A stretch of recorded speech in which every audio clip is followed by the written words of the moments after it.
ప్రతిసారి మనం ఏదో ఒక విషయం గురించి మనం తెలుసుకుంటాము కూలంకషంగా. ప్రమాణము అన్న దాని గురించి తెలుసుకుందాం. ప్రమాణము అంటే ఇంగ్లీష్లో ప్రూఫ్ అంటారు, తెలుగులో ప్రమాణము. 4 రకాల ప్రమాణాలు ఉన్నాయి. ప్రతిదానికి మనకి ప్రమాణం కావాలి కదా. సాక్ష్యం ఏమిటి అని చెప్పేసి, proof. What is the proof?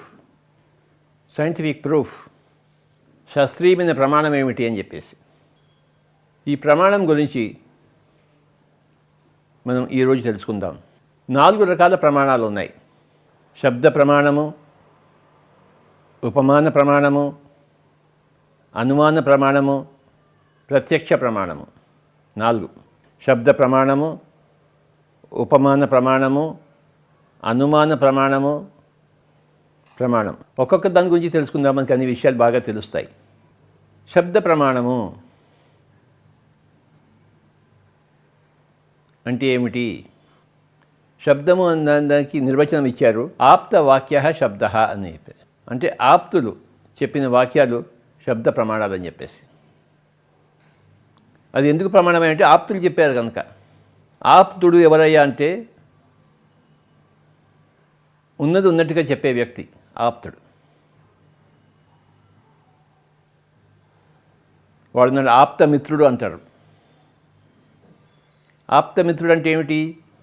ఆప్తుడు అంటే ఏమిటి? వాడు ఉన్నది చెప్తాడు. నీలో మంచి ఉంటే మంచి చెప్తాడు, చెడు ఉంటే చెడు చెప్తాడు. వాడు ఆప్తమిత్రుడు. ఆప్త అనే పదం ఒక గొప్ప పదం కనుక ఆప్తుడు అంటే నమ్మదగినవాడు, మంచి చేసేవాడు, పెద్ద మనిషి, ఎప్పుడు సత్యం పలికేవాడు ఆప్తుడు. అసత్యం ఎప్పుడూ పలకడు. అలాంటి వాళ్ళు చెప్పే శబ్దాలు, పదాలు, అది ప్రమాణం. మనకి ఇంకే ప్రమాణం అక్కర్లేదు. ఆ మనిషి చెప్పాడంటే అది ప్రమాణమే. ఆయన సత్యమే పలుకుతాడు కనుక ఆయన నుంచి వచ్చిన వాక్యం ఎప్పుడు సత్యమే. అదే ప్రూఫ్, అంతకన్నా ఇంకేం లేదు. ఉదాహరణకు చనిపోయేటప్పుడు వాగ్మూలం తీసుకుంటారు. నిన్నెవరు చంపారయ్యా అని చెప్తాడు. వాడు చచ్చిపోతున్నాడు అప్పటికే. వాడు నేను పలానా మనిషి చంపాడు నన్ను, వాడు ఇలా ఉన్నాడు చెప్తారు. వాడు వెంటనే చచ్చిపోతాడు. ఆ ప్రమాణము అది హయ్యెస్ట్ ప్రూఫ్. అది వాడికి కోర్టులో. ఆ చనిపోయేవాడు ఎప్పుడు సత్యమే చెప్తాడు. అబద్ధం ఎందుకు చెప్తాడు? వాడు అప్పుడు పోడుతున్నాడు. వాడు అబద్ధం ఎందుకు చెప్తాడు?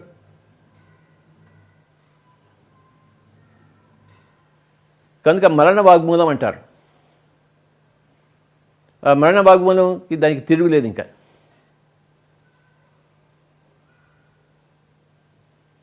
వాడు చచ్చిపోయేటప్పుడు వీడి వల్ల నేను చచ్చిపోతున్నాను అని చెప్పాడు అనుకోండి, ఖచ్చితంగా వాడు కోర్టుకి అరెస్ట్ చేయాల్సిందే, జైలుకి వెళ్ళాల్సిందే వాడు. అక్కడ ఆ పరిస్థితుల్లో వీడు ఆప్తుడయ్యాడు. జీవితం అంతా కూడా అబద్ధాలు చెప్పినా కూడా ఆ మరణ సమయంలో వాడు అబద్ధాలు చెప్పడు వాడు. కనుక వాడి శబ్దము, వాడి నోట్లో చూసిన శబ్దము అది ప్రమాణం అయిపోతుంది కోర్టులో. దాన్ని మరణ వాంగ్మూలం అంటాం. అలాగే గొప్ప గొప్ప ఋషులు చెప్తుంటారు. వాడి ఋషిని తెలుసు మనకి కనుక వాడి నోట్లో చూసిన మాట మనకి ప్రమాణము. దీన్ని శబ్ద ప్రమాణము అంటాం. ఆప్తులు అంటే సత్యవాక్కులే చెప్పేవారు. ఆప్తవాక్య శబ్ద. ఆప్తవాక్యాలు, ఆప్తులు చెప్పే వాక్యాలు శబ్ద ప్రమాణములు. వాటిని నమ్మవలసిందే.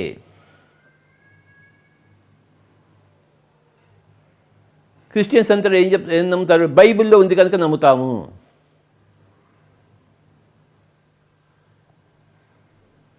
బైబిల్లో ఉన్న ప్రతి అక్షరము మేము నమ్ముతాము. ఎందుకు నమ్ముతామంటే అది ఆప్తవాక్య శబ్ద.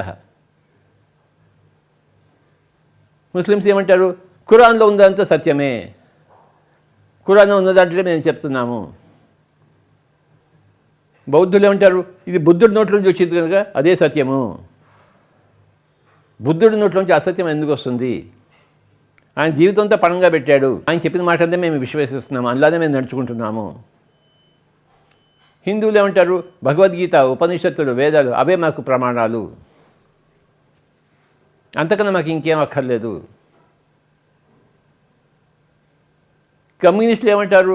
మార్క్స్ చెప్పాడు కనుక, ఎంగెల్స్ చెప్పాడు కనుక, వాళ్ళు చెప్పిన పుస్తకాల్లో ఎలా ఉందో అదే మేము తూచా తప్పకుండా పాటిస్తున్నాము, వాళ్ళే మాకు ప్రమాణము. మెటీరియలిస్ట్ ఏమంటారు? చార్వాక సిద్ధాంతం. చార్వాకుడు చెప్పాడు కనుక అదే కరెక్ట్, కనపడేదే కరెక్ట్, మిగతా కనపడింది అసలు లేనే లేదు అని అది చార్వాక సిద్ధాంతం. చార్వాకుడు అవన్నీ అన్నీ చూసి తెలుసుకుని చెప్పాడు కనుక అదే మా సిద్ధాంతము, మేము ఆయన మాటల్ని అనుసరిస్తున్నాము. ఈ మతాలన్నీ కూడాను ఈ శబ్ద ప్రమాణం మీద ఆధారపడి ఉన్నాయి. వేదం నుంచి వచ్చింది, ఋషులు పలికిన వాదం శృతి. మేము ఆ ఋషులు శృతి విన్నారు కనుక వాళ్ళ నోట్లోంచి వాళ్ళు చెప్పారు, అది శృతి ప్రమాణము. శృతి అంటే విన్నాం మేము, వాళ్ళు ధ్యానంలో వాళ్ళు విన్నది మనకి చెప్పారు, వాళ్ళు ధ్యానంలో విన్నది చెప్పారు కనుక వాళ్ళు చెప్పిందంతా మనకి సత్యము, రుజువు, అదే ప్రమాణము, అదే శృతి. మాకు ఇలా వినపడింది, మేమేం అనుకోలేదు, ఆలోచించి చెప్పలేదు, మాకు ఇలా వినపడింది, అలా కనపడింది, మేము చేసాము, అదే మీకు చెప్తున్నాం. దీన్ని ప్రమాణం అంటాము. వాళ్ళు చెప్పింది మనకి ప్రమాణం.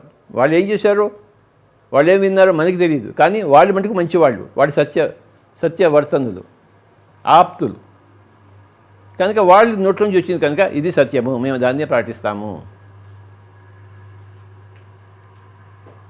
ఆది శంకరాచార్యులు వాళ్ళు చెప్పారు కనుక మేము దాన్నే పాటిస్తున్నాము. ఆయన జగన్మిథ్యా బ్రహ్మ సత్యం, జీవో బ్రహ్మైవ నా పరహ అన్నాడు కనుక అదే సత్యము, మేము అదే చెప్తున్నాము. కనుక 4 రకాల ప్రమాణాలు ఉన్నాయి. ఇది చాలా ఇంపార్టెంట్ సబ్జెక్ట్. ఇది స్పిరిచువల్ సైన్స్లో, ఆధ్యాత్మిక శాస్త్రంలో ప్రమాణాలు, ప్రూఫ్స్. ప్రతిదానికి ప్రూఫ్స్ అడుగుతూ ఉంటారు కదా. చచ్చిపోయేవాడు చెప్పే మాటలు ప్రూఫ్, టోటల్ ప్రూఫ్. కోర్టులో అదే చెల్లుతుంది, మళ్ళీ వేరే వెరిఫికేషన్ లేదు, దానికి కౌంటర్ లేదు, దానికి ఆక్షేపం లేదు. ఇంకొక చక్కటి ఉదాహరణ మనం ఇవ్వచ్చు ఈ శబ్ద ప్రమాణానికి. సత్యకామ జాబాలి అని ఉంది మనకి. సత్యకాముడు జాబాలి కొడుకు. ఆ సత్యకాముడిని స్కూల్లో చేర్చడానికి పోతే నా తల్లి జాబాలి, ఆమె పేరు అని చెప్తాడు సత్యకాముడు. తండ్రి ఎవరంటే నాకు తెలియదు అంటాడు. నీకు తెలియదా? మీ అమ్మగారిని పోయి కనుక్కొని రా అని పంపిస్తారు స్కూల్ నుంచి. ఇంటికి వస్తాడు, అమ్మ నా తండ్రి ఎవరు అని అడుగుతాడు, స్కూల్లో అడుగుతున్నానని చెప్పేసి. అప్పుడు జాబాలి చెప్తుంది, నాయన నీ తండ్రి ఎవరో నేనేం చెప్పగలను, నేను ఎంతోమందితో ఉన్నాను, ఎవరు నీ తండ్రి అని నేను చెప్పను, నాకు తెలియదు నీ తండ్రి ఎవరో అని చెప్పింది ఆవిడ, జాబాలి. వాడు మళ్ళీ స్కూల్కి వెళ్ళాడు. వాడు ప్రిన్సిపాల్ అడిగాడు, ఎవరైనా నీ తండ్రి అంటే మా తల్లికే తెలియదు స్వామీజీ అన్నారు. ఓహో అలాగా, మీ తల్లికి తెలియకపోతే ఇంకెవరికి తెలుస్తుంది, సరే సత్యకామ జాబాలి అని రాసుకో స్కూల్ రిజిస్టర్లో అని చెప్పాడనమాట. ఇది గొప్ప కథ, సత్యకామ జాబాలి.